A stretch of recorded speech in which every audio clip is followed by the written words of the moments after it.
দাড়ি ছোট করে রাখে, এ ব্যাপারে তাকে নিষেধ করলে সে হেসে হেসে বলে এতে কোনো সমস্যা নাই, এ ব্যাপারে শরীয়তের হুকুম কি? এই ব্যক্তি এখানে উপস্থিত আছে, দয়া করে কিছু বলে শাসন করে দেন। আসামি হাজির। ভাইরা আমার, দাড়ি লম্বা করা এটা নবী সাল্লাল্লাহু আলাইহি ওয়াসাল্লামের নির্দেশ। তিনি বলেছেন আফুল্লুহা আরফুল্লুহা, তোমরা দাড়িকে ছেড়ে দাও। দাড়িকে ছেড়ে দিতে বলেছেন, লম্বা করতে বলেছেন। সাহাবীদের মধ্যে এক মুষ্টির পরে, বুখারীর হাদিসে এক মুষ্টির পরে অতিরিক্ত অংশ কাটার বিষয়টা সাব্যস্ত আছে। এর আগে এক মুষ্টির আগে সাহাবীদের কারো কাছ থেকে, নবী সাল্লাল্লাহু আলাইহি ওয়াসাল্লাম থেকে কোনো হাদিসে দাড়ি কাটা ছাটার কোনো প্রমাণ নাই। এজন্য সারা বিশ্বের প্রায় সব উলামায়ে ইকরাম একমত যে দাড়ি লম্বা করা ওয়াজিব। কিছু ইখতিলাফ আছে, আরবের কিছু আলেমদের ভিন্ন মত আছে। বেশিরভাগ আলেমদের মতে হলো দাড়ি লম্বা করা কি ওয়াজিব। ইজিপশিয়ান কিছু আলেমদের ভিন্ন মত আছে, আরো কিছু আলেমদের ভিন্ন মত আছে। বাকি মেজরিটি আলেমদের মত হলো ওয়াজিব। আমরা বলি দাড়ি রাখা সুন্নত, সেটা সুন্নত এই অর্থে নবীজিও দাড়ি রেখেছেন, সেই হিসাবে সুন্নত। কিন্তু তিনি নির্দেশ করলে সেটা কি হয়ে যায়? সেটা আমভাবে ওয়াজিব হয়ে যায়, সেই হিসাবে দাড়ি রাখা ওয়াজিব। অতএব ভাই, যদি কেউ মনে করে দাড়ি না রাখলে সমস্যা নাই, তার কাছে সমস্যার ডেফিনিশনটা কি, সংজ্ঞাটা কি? কেউ তো বলতে পারে নামাজ না পড়লেও সমস্যা নাই, কিন্তু একজন মুসলমান মনে করবে আল্লাহর নবীর ওয়াজিব তরক করলে সমস্যা আছে না নাই? আছে। কিয়ামতের ময়দানে তার জন্য জবাবদিহি করতে হবে কি হবে না? হবে। তবে আমাদের ভাই কেউ হয়তো খোঁচা খোঁচা দাঁড়িয়ে রাখা শুরু করেছেন, আমরা তাকে অ্যাপ্রিসিয়েট করব, আমরা তাকে দূরে সরাবো না। আলহামদুলিল্লাহ ভাই, শুরুটা করে দিয়েছেন, ইনশাআল্লাহ আল্লাহ এটাতে বরকত দিবেন। আমরা তাকে এটাকে লম্বা করার জন্য নসিহা করব। তবে সেই সাথে এটাও আমাদের মাথায় রাখতে হবে, দাড়ির চাইতে অনেক ইম্পর্টেন্ট নির্দেশ আছে আল্লাহর, যেগুলো আমরা অহরহ লঙ্ঘন করি। আছে না নাই?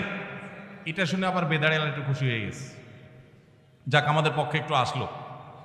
ভাইরা আমার, দাড়ি রাখা ওয়াজিব, সেটা নিয়ে কোনো আলাপ নাই, সেটা নিয়ে কোনো ছাড় নাই। কিন্তু পাশাপাশি আমাদের এটাও মাথায় রাখতে হবে যে আল্লাহর অন্যান্য ফরজ বিধানগুলো মানতে হবে। অনেকে লম্বা দাড়ি আছে, মুখ খারাপ করে, আছে না নাই?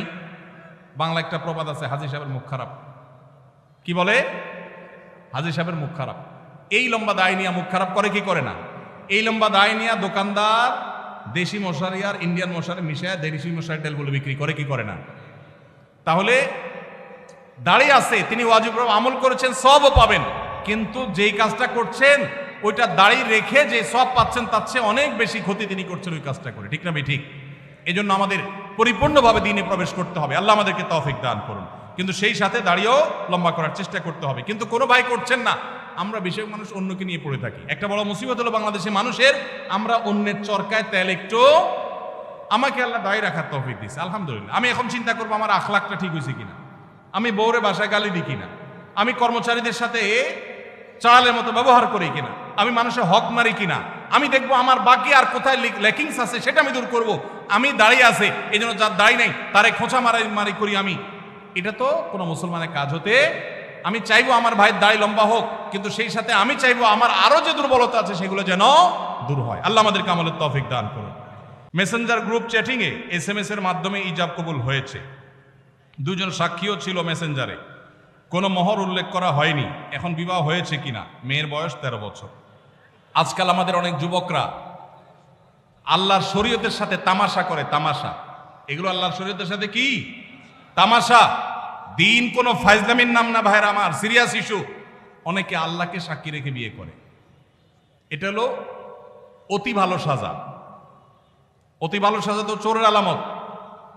এত মানুষ থাকতে, আল্লাহর বান্দা থাকতে আপনি আল্লাহরে কেন সাক্ষী বানাচ্ছেন? এই বিয়েগুলো বিশুদ্ধ নয়, এগুলো বিশুদ্ধ নয়, এগুলো জেনা হবে। বিবাহের জন্য দুজন সাক্ষীর উপস্থিতি, ইজাব কবুল থাকতে হবে। এই মেয়ে, বাচ্চা মেয়ে, তার বাবা কোথায়, মা কোথায়, অভিভাবক কোথায়, কোথাকার মেয়ে, জেনা করতে গিয়ে অনেক যুবককে শয়তান নেক্সট সুরতে ধোঁকা দেয়। তারা মনে করে আমরা হালাল করছি, অথচ তারা জেনায় লিপ্ত আছে। আল্লাহ আমাদের যুবক ভাইদেরকে হেদায়েত দান করুন। এগুলো জায়েজ নাই ভাই। কোনো ব্যক্তি যদি তার সম্পত্তি 5 জন সন্তানদের মধ্য থেকে একজনকে বাদ দিয়ে 4 জনকে লিখে দিয়ে দেয়, সে ব্যক্তি মারা গেলে তার জানাজা নামাজ পড়া যাবে কিনা? ভাইরা আমার, আমাদের দেশে অনেকে এই কাজটা করেন, তেজ্যপুত্র করেন। প্রচলিত আইনে তেজ্যপুত্র কোথাও থাকতে পারে, কিন্তু ইসলামে তেজ্যপুত্র বলতে কোনো কিছু নবী করিম সাল্লাল্লাহু আলাইহি সাল্লাম পরিষ্কারভাবে নিষেধ করেছেন, কোন মুসলমান অন্য মুসলমানকে ত্যাগ করে চিরকালের জন্য তার সাথে সম্পর্ক ছিন্ন করে ফেলবে, এটা জায়েজ। লা ইয়াহিল্লু লিমুসলিমিন আন ইয়াহজুরা আখাহু ফাওকা সালাসি লায়াল, 3 দিনের বেশি কোনো মুসলমানের সাথে অভিমান করে সম্পর্ক ছিন্ন করা জায়েজ আছে? নাই। এখন সন্তান খারাপ, যত খারাপ হোক, আপনি সন্তানকে তথাকথিত তেজ্য পুত্র করলেন, করে কোনো সম্পদ দিলেন না, বঞ্চিত করলেন, আল্লাহর কাঠগড়ার আসামি হবেন। আপনার ঘরে জন্মগ্রহণ করেছে, অতএব আল্লাহর কোরআনের মিরাসের আয়াতের নির্দেশের আলোকে এটা তার প্রাপ্য হক হয়ে গেছে। হ্যাঁ, সে যদি মুরতাদ হয়ে যায়, ইসলাম থেকে খারিজ হয়ে যায়, তাহলে সেটা মানে আমিনাল ইরফ, বা সে পরিত্যক্ত সম্পদ থেকে বঞ্চিত হবে। কিন্তু মুসলমান আছে, আপনার কথা শুনে না, আপনার খায় খেদমত করে নাই, আপনি সে অজুহাতে তাকে কিছু দিলেন না, বাকি সন্তানদেরকে দিয়ে দিলেন, আল্লাহর কাঠগড়ায় আসামি হতে হবে, জায়েজ হবে না। এখন এইটা যদি কোনো লোক করে, জীবদ্দশা দিতে চায়, তাহলে সমান হারে দিতে হবে। এক সাহাবী নবীজিকে এসে বলছেন, ইয়া রাসূলুল্লাহ, আমার সন্তানকে অমুক ছেলেকে আমি এটা দিয়েছি। নবী সাল্লাল্লাহু আলাইহি ওয়াসাল্লাম বলেছেন, বাকি সবাইকে দিয়েছো? বলেন না, দেই নাই। তখন নবী সাল্লাল্লাহু আলাইহি ওয়াসাল্লাম বলেছেন, ইত্তাকুল্লাহ ওয়া আদিলু বাইনা আওলাদিকুম, আল্লাহকে ভয় করো আর সন্তানদের মধ্যে সমতা বজায় রাখো। এই জন্য ভাইরা, এই জুলুম করা যাবে না। ইসলাম আমাদেরকে সাম্য এবং ইনসাফ শিখিয়েছে, সেটা আমাদের সব ক্ষেত্রে করতে হবে। এমনকি শত্রু হলে তার সাথেও আমাকে ইনসাফ করতে হবে। আমাদের কষ্ট হয়, আমার সাথে কারো শত্রুতা আছে, সে আমার সাথে শত্রুতা করে, কিন্তু তার বেলায় কোনো সাক্ষ্য দেওয়ার প্রশ্ন আসলে আমি সত্য সাক্ষ্য দিলে তার পক্ষে যায়, আমাদের দিতে মন চায় না। কিন্তু এই দেওয়াটাই হলো ইমানের দাবি। আল্লাহ বলেছেন, ওয়ালা ইয়াজরিমান্নাকুম শানাআনু কওমিন আলা আল্লাহ তা'দিলু ই'দিলু হুয়া আকরাবু লিত-তাকওয়া, কারোর সাথে শত্রুতা আছে দেখে আপনি ইনসাফ করবেন না, এটা জায়েজ আছে? এজন্য বাবাজিরা সাবধান, সন্তান সন্ততিদের মধ্যে কোনো প্রকার হেরফের করবেন না, এটা জায়েজ নাই। সেই সন্তান যদি খারাপ হয়, সে আল্লাহর কাছে দায়ী হবে, ভিন্ন কথা। তো আপনি তাকে সম্পদ থেকে বঞ্চিত করতে, হ্যাঁ, যেটা আপনি করতে পারেন, একটা সন্তান নেককার, মাদ্রাসায় পড়ে, দিনদার, ওকে একটু সম্পদ বাড়াই দিলেন তার দিনদারিতার কারণে, সেটা জায়েজ আছে। কিন্তু একজনকে টোটাল বঞ্চিত করলেন, আরেকজনের নামে সব লিখে দিলেন, এটা কিন্তু জায়েজ হবে। এখন কোন মুরব্বী যদি এই কাজ করেন, তিনি মারা গেলে তার জানাজা পড়া যাবে না, এমন কোনো কথা নেই। তার জানাজা পড়বেন, কিন্তু তিনি আল্লাহর কাছে দায়ী থাকবেন।